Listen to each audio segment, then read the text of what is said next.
सो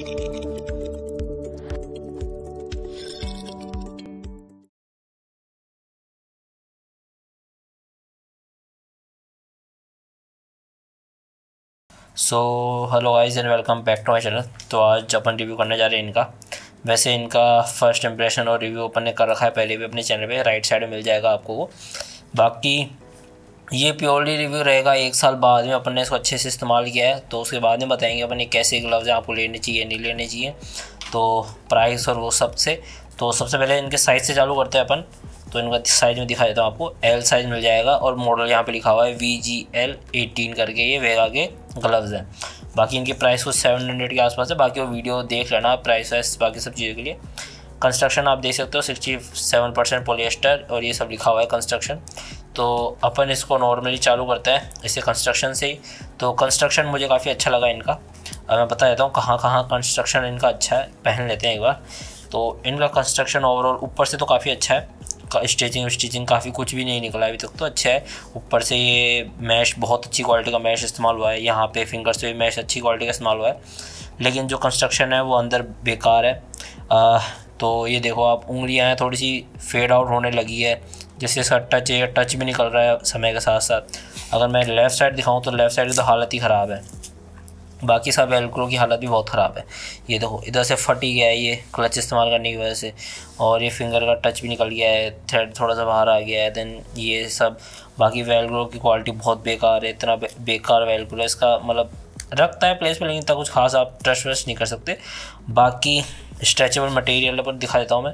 ये फिंगर्स के बीच में आपको स्ट्रेचेबल मटेरियल मिल जाएगा, एक सेकेंड, हाँ ये सही है, ये स्ट्रेचेबल मटेरियल मिल जाएगा। थोड़ा सा वेंटिलेशन काफ़ी अच्छा है, पूरा मैश कंस्ट्रक्शन है तो वेंटिलेशन काफ़ी अच्छा है इसका। बाकी प्लास्टिक मतलब प्रोटेक्शन के नाम पे आपको प्लास्टिक मिल जाएगी, TPU सॉफ्ट TPU, तो आप देख सकते हो वेगा की ब्रांडिंग दे रखी है। एंड देन ये बाकी अंदर बात करें पाम के ऊपर, तो पाम के ऊपर प्रोटेक्शन काफ़ी इंपॉर्टेंट है, तो आप देख सकते हो। तो इसमें डबल लेयर का इस्तेमाल हुआ है, यहाँ पे फैब्रिक का इस्तेमाल हुआ है, थोड़ा सा मैश, थोड़ा सा फोम का, हल्का सा फोम, तो अंदर डबल लेयर हो रखी है ग्लव के अंदर। तो आप पहनोगे भी तब भी आपको पता चलेगा कि हाँ इसके थोड़ा जो पाम का एरिया वो थोड़ा ज़्यादा रीइंफोर्स है, मतलब थोड़ा अच्छे से प्रोटेक्टेड है। लेकिन ये केवल कपड़ा है तो इस पर ज़्यादा भरोसा मत करना, क्रैश पे ये सब फटफटा जाते हैं बिल्कुल ईजीली। बाकी एक चीज़ मुझे इसे बहुत बुरी लगती है कि इसकी जो स्टिचिंग है, जो साइडों की स्टिचिंग है, पूरी फिंगर्स पे जो स्टिचिंग हो रखी है वो सब अंदर की साइड है।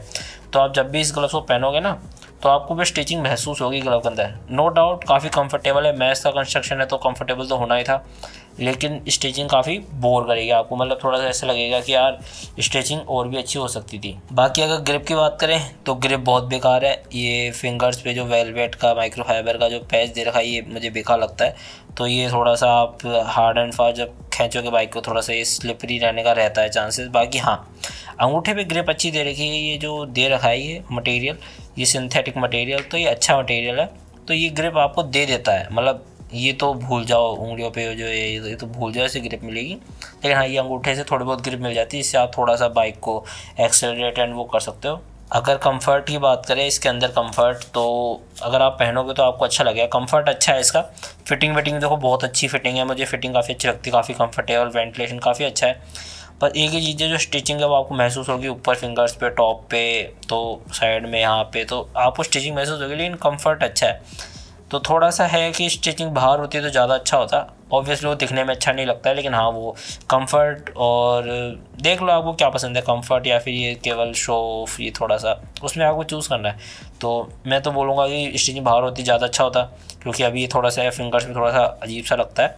राइट साइड इतना ज़्यादा फेड नहीं हुआ है क्योंकि इसमें केवल एक्सीलरेशन का ही काम होता है, ब्रेक इतना इस्तेमाल होता नहीं ज़्यादा, क्लच से कम ही होता है, तो ये अभी इंटैक्ट है। बाकी प्रोटेक्शन के नाम पे इसमें जो TPU दे रखा है ये ठीक है, लेकिन हाँ इतना मत समझना कि आपको बिल्कुल अच्छे से बचा लेगा। फिंगर्स में भी TPU दे रखा है और स्टिचिंग काफ़ी अच्छी हो रखी है, तो प्रोटेक्शन है, लेकिन ये kind of a daily commuter है। आप मतलब रोज़ इस्तेमाल करो धूप के अंदर, हाथों को धूप से बचाने के लिए, वेंटिलेशन भी है।